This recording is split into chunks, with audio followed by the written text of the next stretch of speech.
9 de la mañana con 7 minutos, iniciamos ya con 7F, Ecuador por más democracia. Oye, ¿cómo amaneciste? No nos hemos preguntado cómo estás, cómo amaneciste, cómo te sientes cómoda. Muy bien, yo realmente muy bien, Andresito. Creo que se nos ha hecho un poco largos estos días. Creo que todos estamos pendientes y súper a la expectativa de lo que va a suceder este domingo 11 de abril y se nos ha alargado un poco los días, pero ahora es como que ya estamos más tranquilos, ya más distendidos también. ¿Ya definido tu voto? Totalmente definido mi voto. ¿Sí? ¿Desde cuándo? Desde hace un montón de años yo tengo definido mi voto, creo que... ¿Borrega o no sí. borrega? Ve, no... Bien, entonces ya para que nos hablen por algo, ya. Está bien, aquí somos borregas. Claro, pues ya nada, ya no podemos decir nada, bien. pero bueno, lo importante es que el próximo domingo se desarrolle una jornada democrática con tranquilidad, por favor, con paciencia, vaya con tiempo, vaya además con bastante tranquilidad de que se vaya a proteger, con su mascarilla, con su esferográfico, manteniendo el distanciamiento físico, revise con anterioridad en dónde tiene que sufragar para que no esté después ahí buscando y preguntando a todo el mundo, vaya y vote, trate de ir solo, sin niños, sin otras personas al recinto. Sin novios, sin acompañantes, verá que ya no hay comiditas afuera. Sin el touch and go, nada, vaya no aprovechará solo para estarse viendo ahí con el otro, con la otra, no, por favor. A votar y listo. Este domingo es una jornada democrática muy importante para nuestro país y creo que todos estamos ahí a la expectativa con el corazón ahí tun, que queremos saber qué es lo que pasará en la noche del domingo 11 de abril. Pero bien, Andresito, ¿tú cómo estás? Yo contento, como perro con dos colas, feliz, tratando de sobrellevar esta larga jornada laboral que ha significado estos últimos meses. Pero bueno, ya saben, acá su servidor echándole leña al fuego como siempre. E iniciamos entonces con nuestros amigos los plumíferos. El Javi el Pollo Ojeda y el Patricio el Patito Peralta desplumaron al señor Pavel Muñoz y nos habló sobre la responsabilidad, incluso penal, que podría tener el exministro de Salud, el señor Ceballos. Escuchemos y veamos lo que comentaron nuestros invitados.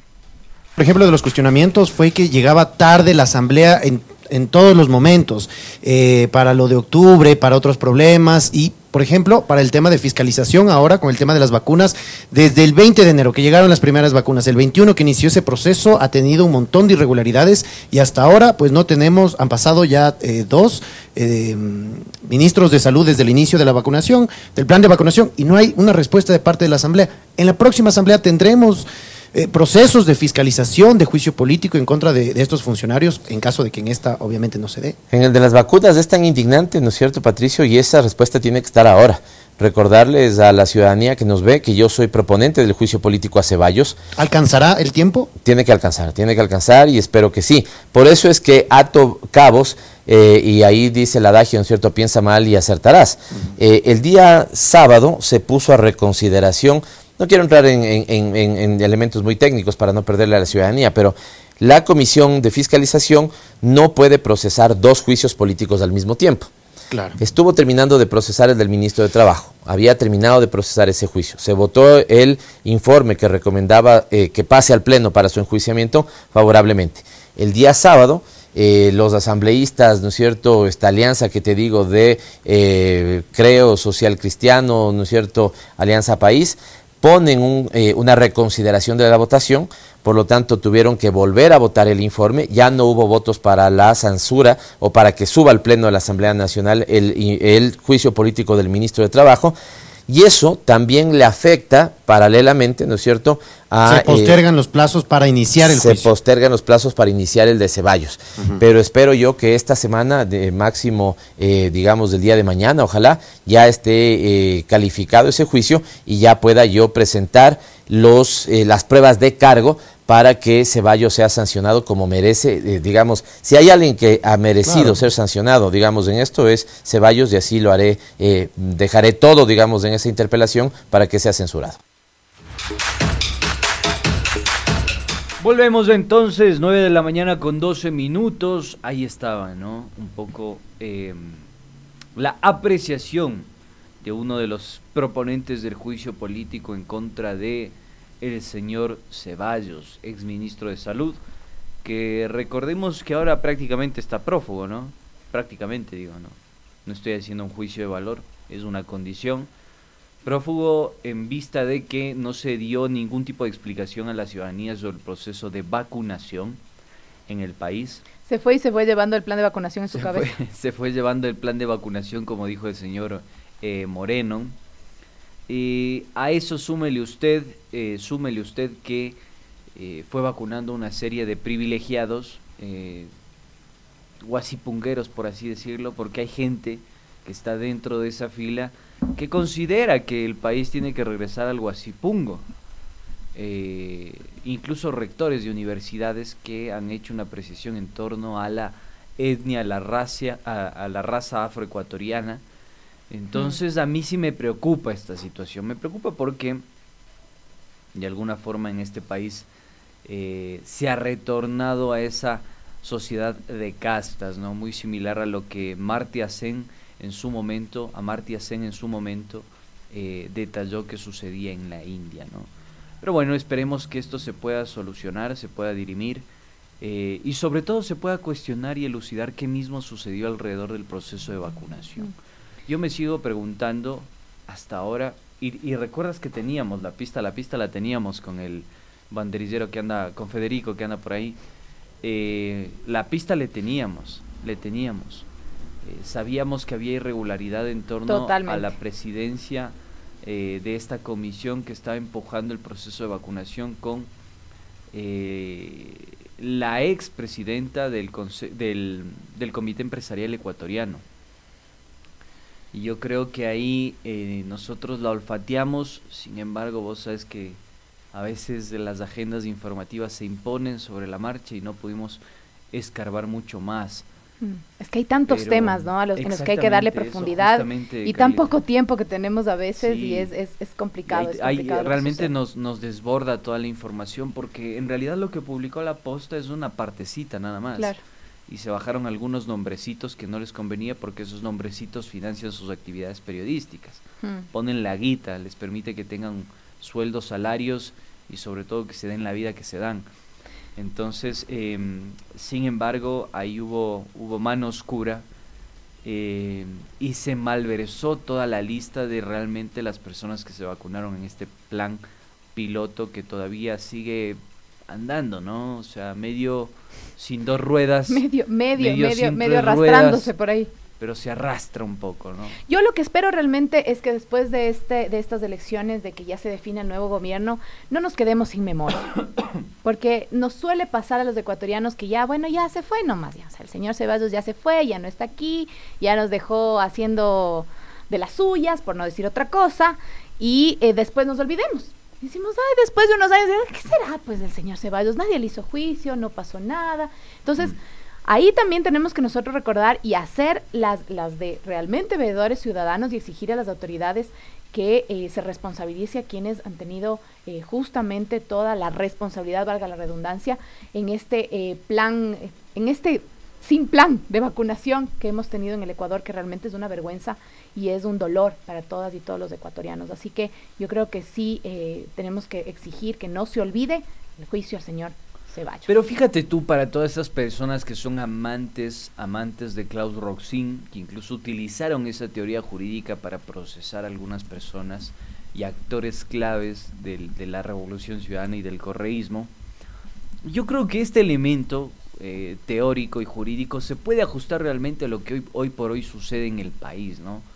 Estas instituciones que confabulan alrededor de una práctica criminal que busca el exterminio. No es una locura. Ojo que ya tuvimos acá un entrevistado, que es el señor Rodolfo Moreno, que nos dijo incluso el gobierno de Moreno puede ser procesado por exterminio, en el artículo 80 del Código Integral Penal. Son palabras de grueso calibre. Por supuesto. Pero que no se hablaba solamente en la Segunda Guerra Mundial. Claro, pero no es una locura, Carlita. Claro, no es una locura. Si te pones a analizar, claro, no es una locura. Porque tenemos 50,000 personas que han fallecido en esta sindemia. A eso se suma las 500,000 personas que han quedado por fuera del Instituto Ecuatoriano de Seguridad Social, que han sido desvinculadas del IES. A eso se suma el millón de ecuatorianos que siguen en el desempleo. A eso se suma la crisis escolar que viven nuestros niños, nuestros jóvenes. A eso se suma las colas del día de ayer de nuestros abuelitos, la crisis institucional que está viviendo el país en torno a la vacunación y en torno a todos los servicios públicos hoy por hoy.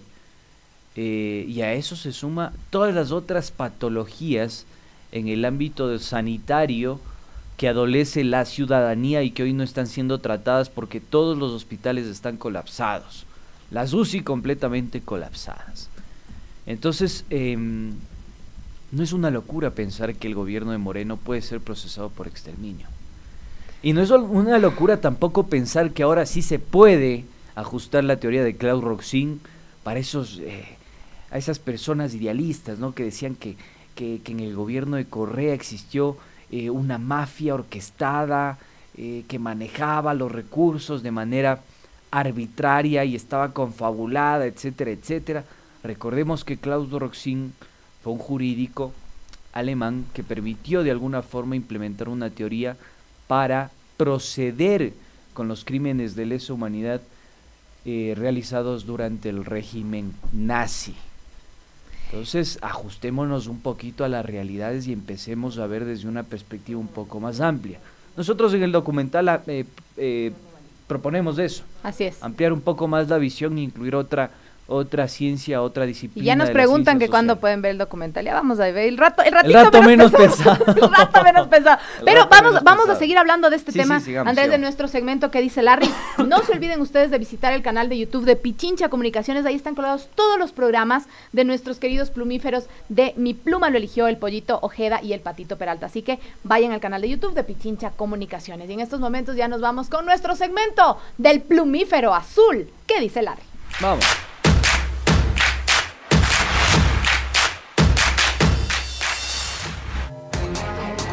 ¿Qué dice Larry?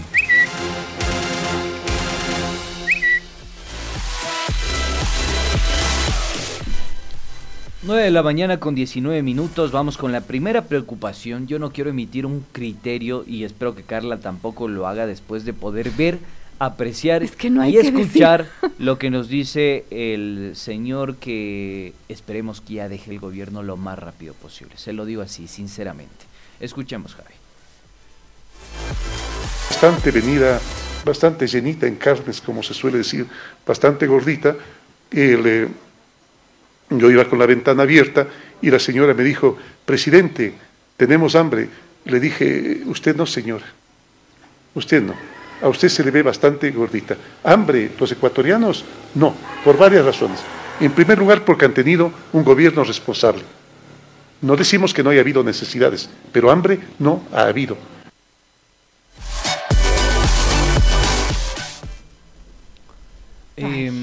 Les presentamos al presidente de Narnia. Me parece a mí que realmente el señor adolece de un problema psiquiátrico, psicológico, adolece de un problema. O sea, cuando uno escucha a Lenín Moreno, se consulta si... Primero se pregunta si los asesores filtran sus discursos e intervenciones. Yo tengo conocimiento que es Rosángel Adún, Julio Bueno, el señor Michelena, porque ya ni siquiera existe la dirección de discursos oficiales de la Presidencia de la República, ya no trabajan como tal, pero son estos tres sujetos, actores, que filtran las intervenciones del señor Moreno. Pero yo siento que el señor Moreno tiene un gran dilema, un enorme dilema, entre lo que realmente sucede y sus 2 metros cuadrados en el que él maniobra. Maniobra física, social, política y económicamente. Porque seguramente en su parcela no puede ver el hambre que siente el pueblo ecuatoriano. En su parcela no puede entender el desempleo que padece el pueblo ecuatoriano. En su parcela él no puede dimensionar las 50,000 muertes que hoy por hoy afligen a nuestra sociedad. Entonces uno se pregunta, este señor, ¿en qué cosmovisión se perdió? ¿En qué lugar de la realidad se extravió? Sí, como que vive en una dimensión alterna. En una dimensión alterna que incluso le permite tener estos lapsos, estas lagunas mentales que no proyectan la realidad que hoy por hoy vive el país. Esta incapacidad de aceptar que los ecuatorianos estamos al borde de una catástrofe nacional, si ya no ha ocurrido. Y sobre todo este narcisismo destructivo, como decía el doctor Jaime Torres, que ha facilitado el estrangulamiento del bolsillo de los ecuatorianos. Y es que hay una patología ahí, me parece, en función, lo digo también, de la evidencia que nosotros recolectamos como investigadores. Me parece que la patología central de este gobierno y de este señor es que no tiene ningún tipo de remordimiento por el dolor del otro, por el dolor ajeno. Indolencia y estrechez de corazón, podría decir. Entonces, yo sí creo, Carla y queridos oyentes, que estas prácticas, como lo ha dicho el doctor Torres, forman parte de la caracterización de un modelo político, económico y social que ha imperado ya en América Latina, que se llama neoliberalismo, que no siente dolor, no siente remordimiento, no siente culpabilidad frente a la situación adversa que enfrentan millones de ecuatorianos y también latinoamericanos. Veamos un poco lo que sucede en Brasil, lo que sucede en Colombia, lo que sucede en Perú. Citemos otros ejemplos que salgan de nuestro marco de interpretación, porque siempre se lo utiliza como modelo y ejemplo a Venezuela. Yo pongo como ejemplo y modelo el caso neoliberal en Colombia, el caso neoliberal en Perú, el caso neoliberal en Brasil. Y es que este modelo no siente remordimiento. Y como te dije, y como les he dicho a los queridos oyentes, y lo he mencionado en varias ocasiones, en función también de los testimonios que han pululado por este espacio de noticias y por este medio de comunicación público,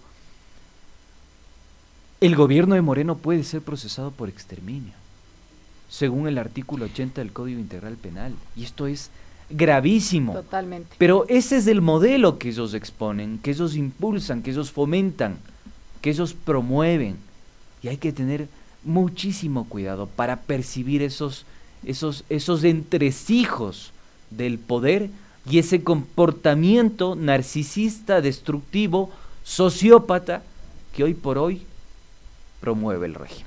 Pero sigamos con este mismo tema y vamos con nuestro siguiente tuit y le pedimos a nuestro querido compañero Cris Maila que nos ponga para que puedan verlo nuestros oyentes y nuestros seguidores en redes sociales. Y lo que dijo el señor Moreno también es sumamente preocupante y hizo además un revuelto ayer en redes sociales. Los ciudadanos, ante el temor de contagiarse con los cadáveres, empezaron a botar a los cadáveres en la calle. La misma gente que botó los cadáveres en la calle es la que reclama que el gobierno no puede identificarlos todavía, refiriéndose a las escenas terroríficas que vivimos al inicio de esta pandemia hace un año en las calles de Guayaquil. Esto no solamente insulta a los ciudadanos, sino que niega además la incompetencia del gobierno por el tratar la pandemia. Creo que somos uno de los países, al menos en el mundo, con el peor tratamiento de la pandemia. Es que, Carlita, y es lavarse las manos, ¿no? Ahí te equivocas porque no es incompetencia, este gobierno no es incompetente, es muy competente. O sea, fue premeditado entonces lo que hizo. Exactamente. Y es mucho peor todavía decir eso. Es muy competente para el 2% de la población. Para ese 2% de la población es muy competente para su marco de acción que tiene que ver con el exterminio. Entonces el culpable de todo es el 98% de la población, que como no quería contagiarse, entonces botaba a los cadáveres en la calle. Pero realmente es terrible. Fíjate el dilema, la patología psíquica que existe en el comportamiento gubernamental, porque es una patología mental. O sea, culpar a las familias que perdieron a sus seres queridos en medio de una pandemia completamente descontrolada y desbordada por la inacción del gobierno central y por la torpeza del gobierno local, a ese nivel llegamos. Culpar a las víctimas que han padecido el impacto de esta sindemia. culpar a los que no podían ser atendidos en el sistema sanitario público, o culpar a las personas que no tenían para pagar en una clínica privada 70,000, 60,000, 50,000 dólares. Y por desesperación a contagiarse y morir, y ver morir a sus hijos, a sus madres, a sus tíos, a sus abuelos, buscar algún elemento de acción inmediata para poder mitigar los estragos de esta sindemia. No saber qué hacer con los cadáveres de sus familiares. Encima el gobierno se atreve a culpar y a responsabilizar a los ciudadanos. Terrible. Es eso, es el narcisismo destructivo, es el dolo, es la indolencia, es la inacción que tiene el gobierno, la inacción frente al 98% de los ecuatorianos, porque tiene una acción muy eficiente para el 2% de la población, para esa sociedad de castas, para ellos que consideran que son la alcurnia y la expresión social, cultural y económica de este país. Entonces, me parece a mí que sí hay que hacer énfasis en aquello, queridos oyentes.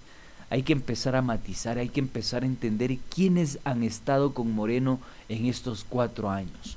Cómo el autosabotaje facilitó que las agendas de Guillermo Lasso, de Jaime Nebot, se introduzcan en el proyecto político y se dé paso a este giro de 180 grados, que ha facilitado nada más y nada menos que el estrangulamiento físico, económico y social de la población ecuatoriana. No hay en dónde Mira perderse. Lo que nos dice Nora Rosero, dice, no se entiende cómo este incapaz pudo ser nominado al Premio de la Paz. ¿Quiénes estuvieron detrás del Premio de la Paz? Yo les tiro un dato por ahí. La gente que impulsó la candidatura del señor Lenín Moreno al Premio Nobel de la Paz fue el grupo Uribe y Schwarzkopf, uno de los principales auspiciantes de la posta también. Pero veamos el siguiente video, donde podemos hablar de alguien que se le está diciendo que se ha vacunado, pero realmente no tiene una justificación de ello. Y se habló con el candidato a la vicepresidencia de Creo y el Partido Social Cristiano, Alfredo Borrero, y evadió a un grupo de periodistas cuando le preguntaron sobre la vacunación de su hijo, que recordemos, además es una persona que no es de la tercera edad, el hijo del señor Borrero no es el de la tercera edad, no es médico de primera línea también, sino solamente es el director o presidente de una clínica en la ciudad de Cuenca. Y su respuesta fue, no hemos transgredido nada en el tema de vacunación. Veamos el video. Veámoslo.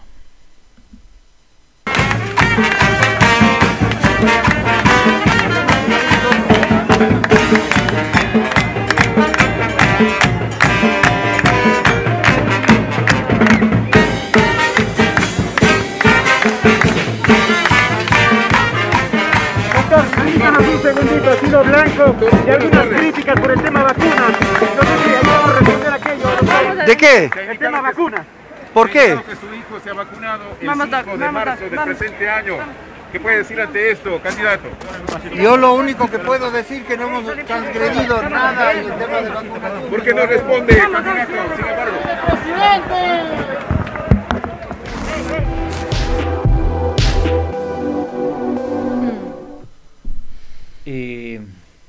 Con fanfarras, ¿no? Sí, con fanfarras se nos burlan en la cara. Qué bestia. Se ríen en nuestro rostro cuando la mayoría del pueblo ecuatoriano no tiene ni siquiera cómo llevar pan a la mesa, cuando la mayoría de nuestras personas de la tercera edad, nuestros ancianitos, no tienen cómo mitigar el impacto de esta pandemia, están completamente enclaustrados, cuando nuestros jóvenes y nuestros niños apelan al suicidio para solucionar sus problemas, por el impacto socioeconómico y por el impacto psicológico que ha significado esta pandemia, cuando el país vive la mayor crisis económica, social y política de los últimos tiempos, cuando vivimos en esa situación, estos señores con fanfarras, con fiestas, con bombos y platillos, en la cara, ¿no? Sí. No nos dicen la verdad. Y pretenden ser candidatos y pretenden ser elegidos por el pueblo ecuatoriano. Yo solo hago un llamado.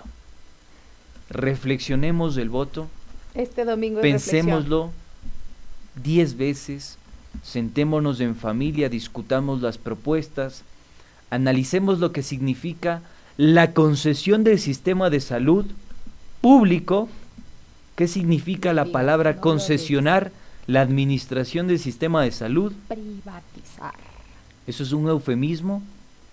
Vamos a ver, discutamos en familia si eso es un eufemismo, si es una mentira, si lo que se pretende es privatizar, como dicen el plan del señor Guillermo Lasso, y el señor Borrero, y el señor Nebot, y la señora Viteri.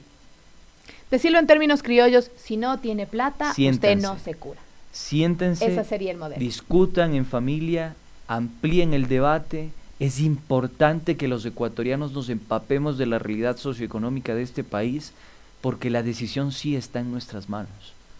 Y sí es importante que tomemos conciencia de aquello. Cerremos nuestro segmento de ¿Qué dice Larry? Con una nota que si usted transita por una de las vías más importantes de la capital al norte, donde estaba la sede de Alianza País, pues la sede del movimiento creado por Rafael Correa fue vendida a un grupo económico poderoso de Quito. Así queda sepultado simbólica y físicamente por obra de Lenín Moreno y quienes no entendieron su rol político en la historia.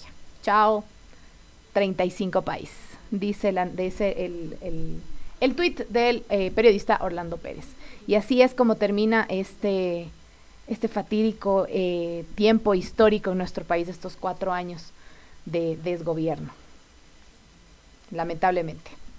Sí, nada más que agregar. Yo considero que, como lo digo, insisto en aquello, ustedes tienen las conclusiones, queridos amigos, nosotros somos simples interlocutores, por supuesto con nuestra visión, con nuestra perspectiva, con nuestra ideología, con nuestro marco de interpretación sobre la realidad. No hay que mentirnos en aquello.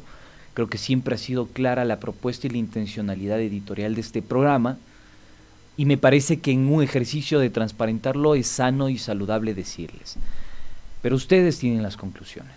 Hay evidencia, materialidad de las cosas, usted pueda tomar la decisión más correcta alrededor de lo que hoy vivimos el 98% de esta población, nada más. Así es, nos vamos a un pequeño corte y regresamos enseguida ya con nuestro invitado que ya está conectado con nosotros, así que no se mueva de ahí. Regresamos, este 7F, Ecuador por más democracia. Volvemos en un momento. 7F Ecuador por más democracia. Rodri, estás autocensurado, por favor, no prenda su micrófono. Después nos vayan a culpar a nosotros. Sí. Ahí estoy. Ahí estás. Hola Andrés, hola Morocha, ¿cómo les va? Hola, querido buenos días. Rodri. Buenos días todavía. Muy buenos días. Además de todas la presentación que te hizo el Andrés en este momento, también eres conductor y productor de Ingobernables, uno de los espacios de entrevistas políticas que han acompañado a esta contienda electoral, a esta última contienda electoral que realmente pasa a la historia en nuestro país. Cuéntanos un poco cómo nació Ingobernables, el formato lo hemos visto absolutamente todos, y cómo mantenerse en esa pluralidad de entrevistados, para que nos cuentes un poquito tu experiencia ahora en este tiempo de campaña. Bueno, hola a todos los que nos están escuchando. Creo que el Andrés leyó mi biografía del Instagram. Le faltó leer el casi suegro. Por si acaso, tienes que endosarle la responsabilidad de la señorita. El casi suegro me faltó, tienes toda la razón. Y el hincha de liga también. Vámonos, pibe. Vámonos, pibe. No, eso sí le omití. No, era porque me sonó conocida mi biografía de Instagram, pero bueno. Gracias por la invitación.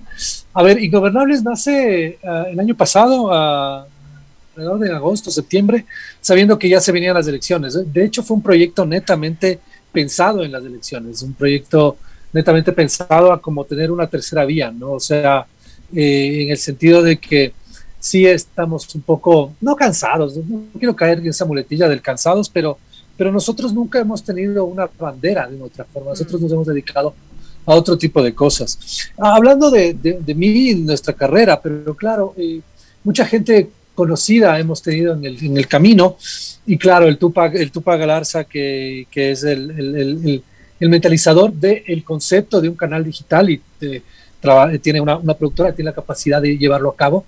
Nos invitó a como formar parte a algunos amigos, sobre todo para tener pluralidad dentro del canal. Y claro, teníamos algunas opciones de nombre, y cuando dijeron Ingobernables, me acuerdo que fue como ese es.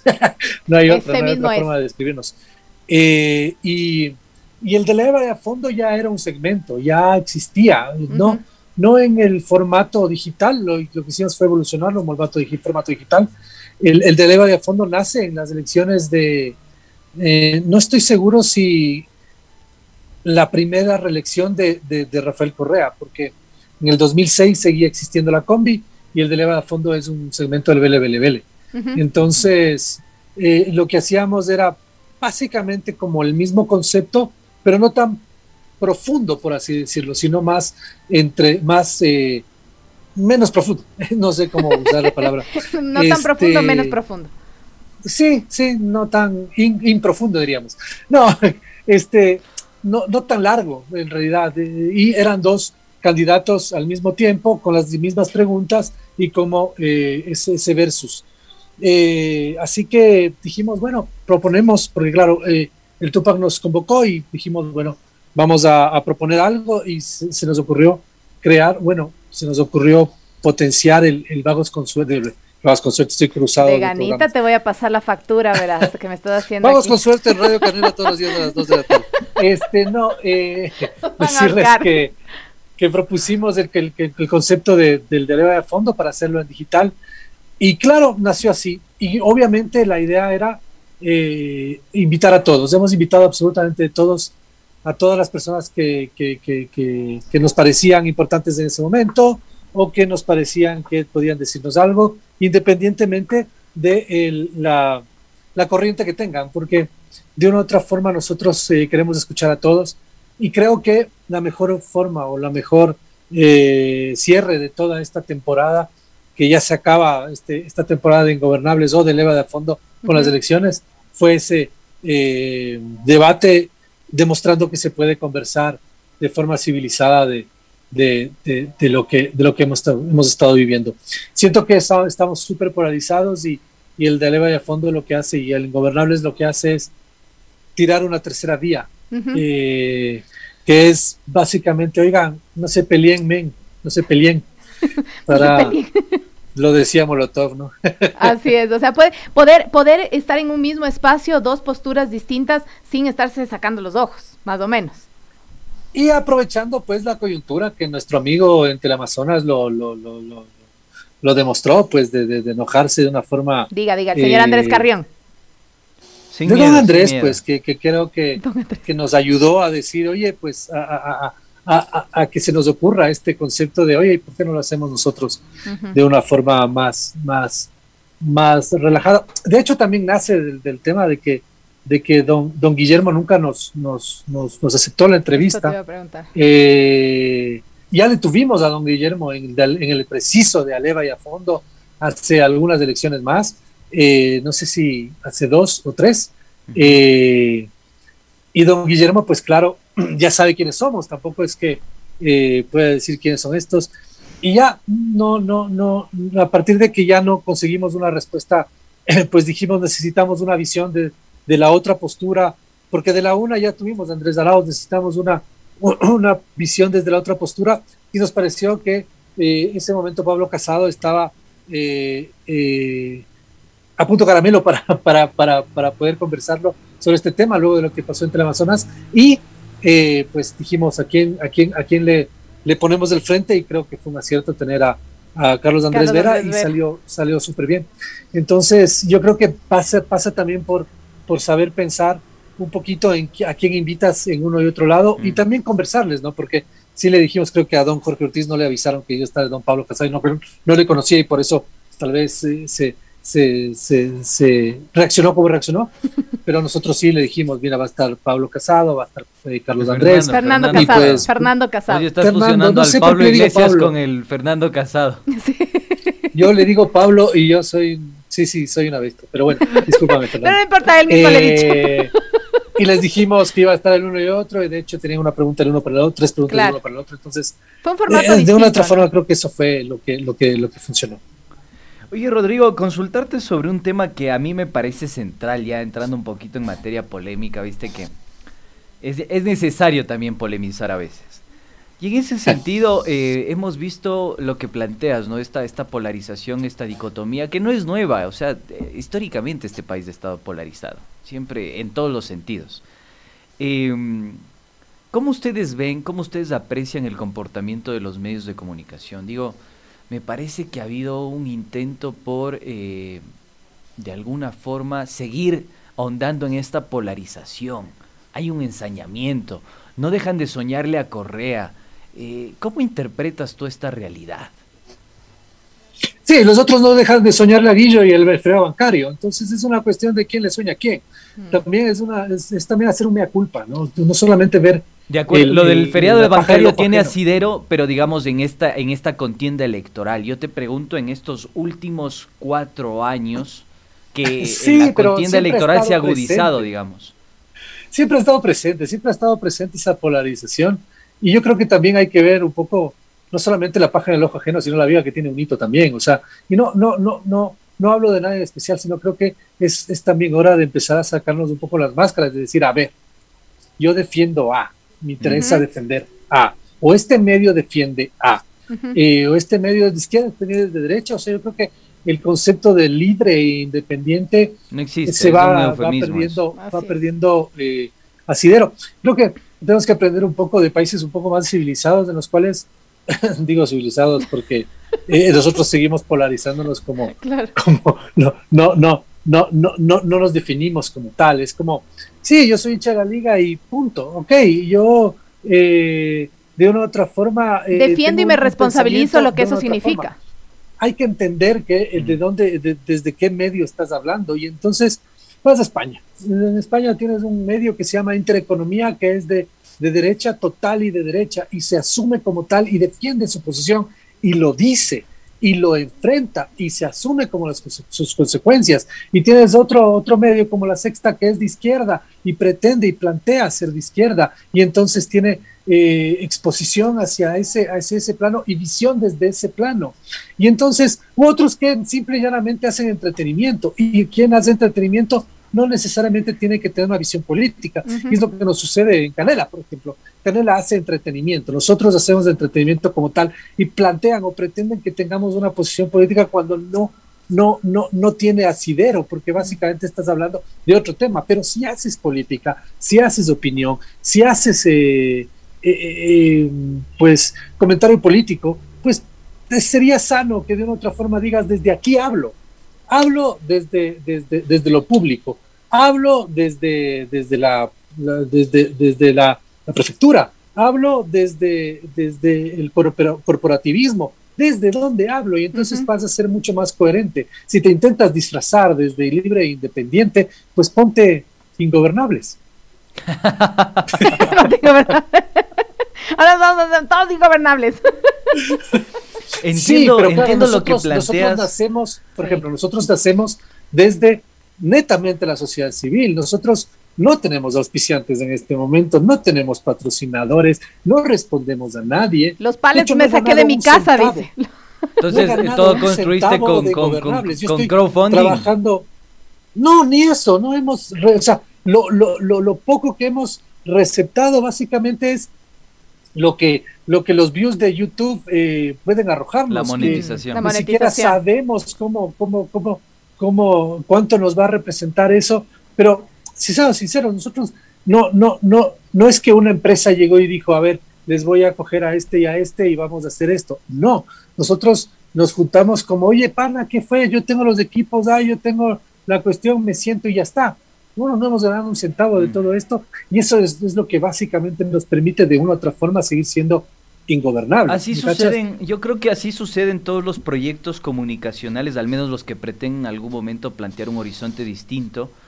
La pregunta iba en ese sentido y nos ayudas a reflexionar sobre aquello, sobre ese dilema que tenemos hoy por hoy en el periodismo y en la comunicación en el país. Por lo menos nosotros en este espacio particular siempre hemos tratado de practicar esta transparencia, ¿no? Yo tengo mi postura política ideológica, la Carla seguramente también tenga su postura política ideológica, y eso está ahí, entra en juego. No es que eres un imparcial, una entelequia ahí parada que no cacha la vaina, ¿no? Pero Lo que sí me parece también, y le agregaría ahí a lo que mencionas, es que el financiamiento es un tema central en los medios de comunicación. Por eso hoy tenemos medios vinculados al poder financiero y otros medios públicos que tratan de resistir la embatida del recorte presupuestario por parte del Estado. ¿Cómo salir de esa trampa, digamos? ¿Cómo empezar a discutir el rol de los medios de comunicación? No la imparcialidad, pero sí el rol de los medios de comunicación en un régimen democrático, plural, diverso, y también su autogestión.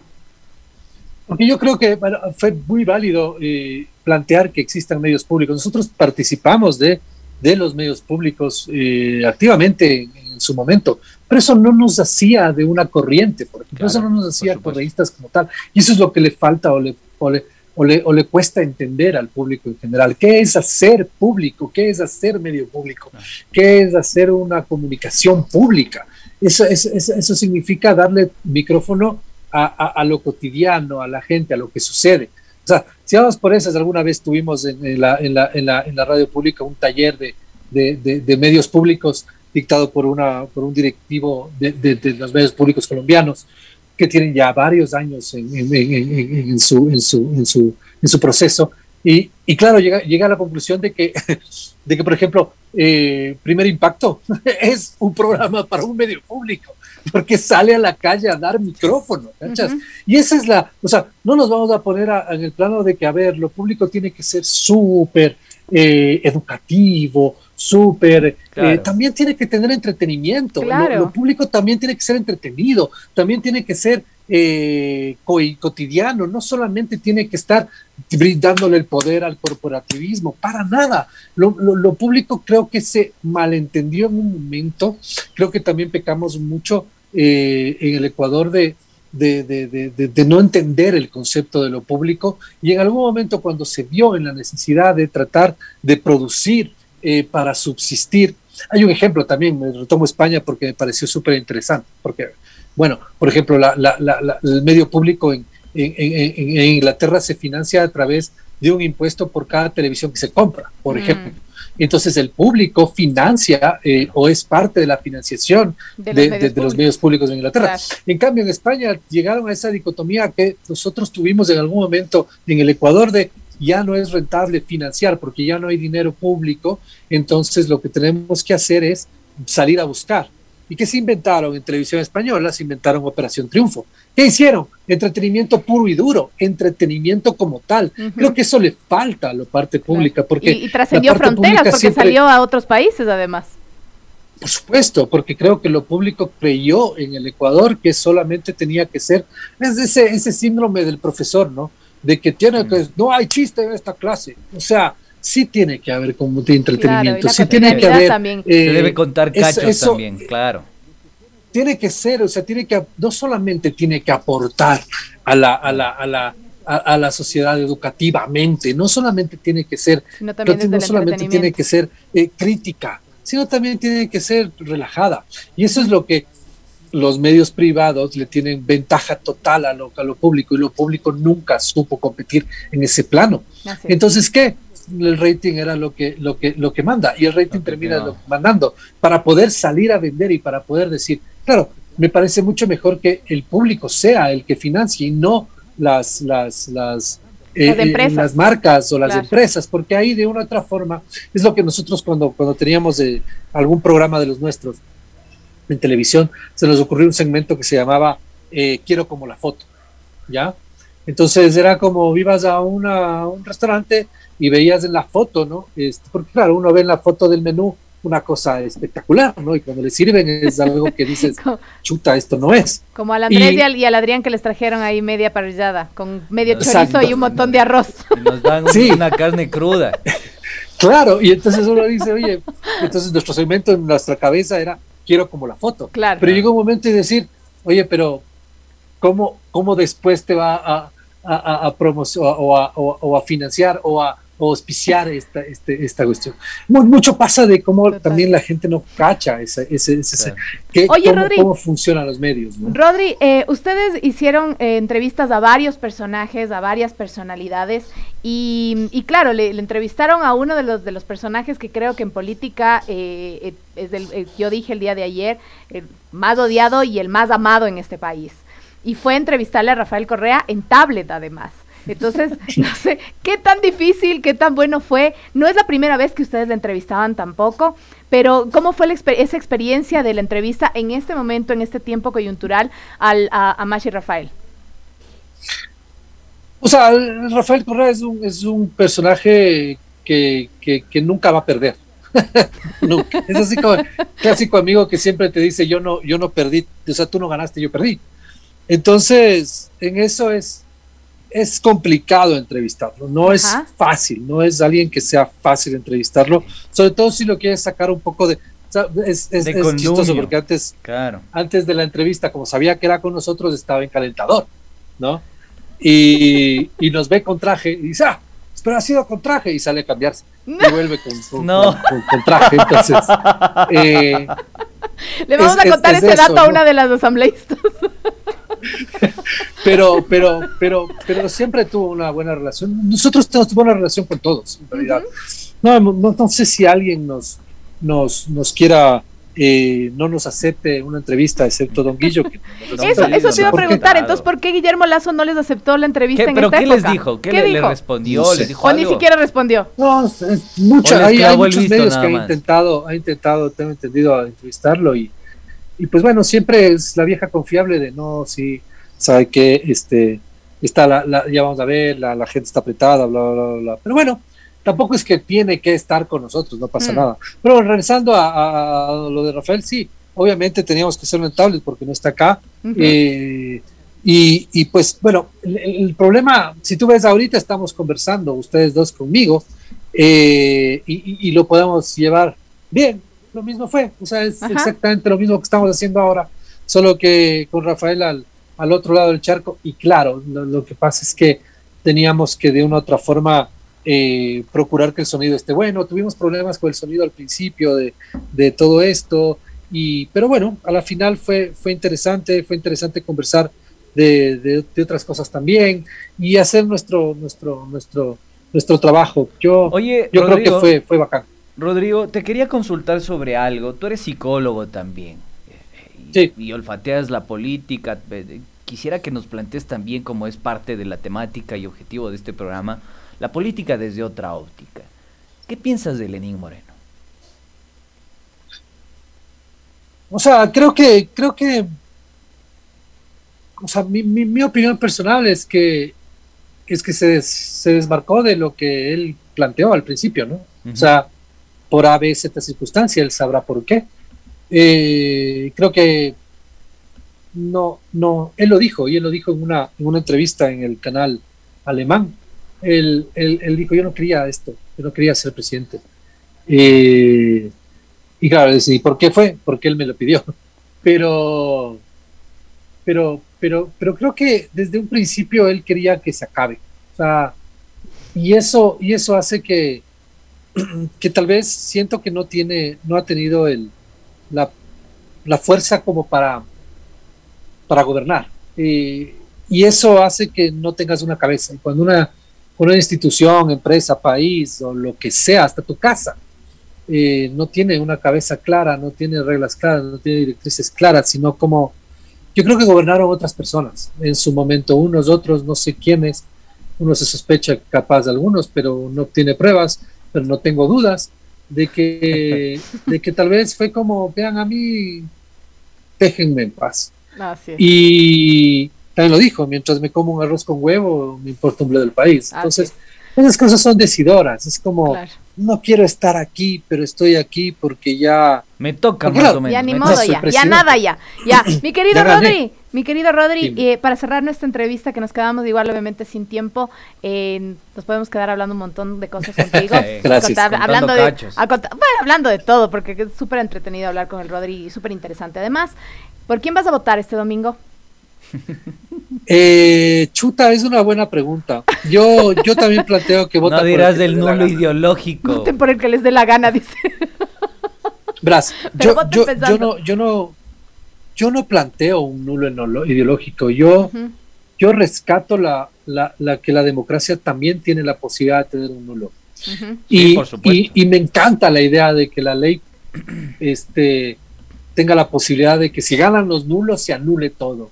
Y está bueno saber eso, está buenísimo. De que tú puedas hacer lo que te dé la gana y dibujar un escudo del Ecuador en la papeleta. O sea, no está... No se llevarán las papeletas nomás. Ingobernable. Eso es. El llevarse la papeleta es delito. Así es. Pero yo creo que a mí me ha molestado de sobremanera todo este tiempo ese concepto de, si votas nulo no estás haciendo patria, te lavas las manos como Poncio Pilatos, eres ni sé qué. Muchachos, voten por el que quieran, por el que les dé Pero la háganse gana. responsables de lo que hacen. Pero háganse responsables. Sí. Muy bien. Sí, es que el mundo, es que la vida no es solo política. O sea, como alguna vez me dijo mi esposita, a la cual le mando saludos. Un abrazo grande a la flaquita bella. Me dijo, mira, gane quien gane, tenemos que seguir trabajando. Y cuando alguna vez también lo pensé, dije, mira, el que gane, mañana tengo que levantarme y trabajar y lavar mis platos. Y hacernos responsables, mi querido Rod. Casa y lo que sea. ¿Qué es hacerse responsable? Hacerse responsables sobre mi metro cuadrado. Gane el uno o gane el otro. Mañana todos tenemos que salir a trabajar. Rodri, te agradecemos enormemente. Se nos acabó el tiempo, lamentablemente. Gracias, te combinamos para una próxima. Muchísimas gracias, hermano, por haber participado en 7F Ecuador por más democracia. Cuando quieras. Gracias, amigo. Un abrazo gigante. Gracias para todos ustedes, los ingobernables. Y antes de irnos, solo recordarles que tenemos la trivia de la semana, 098-947-0058. ¿Quién es el presidente del Ecuador más joven de la historia? A. Rafael Correa. B. Osvaldo Hurtado. O C. Jaime Roldós Aguilera. Esa es la respuesta. Nos escuchamos, nos vemos una próxima. Chao.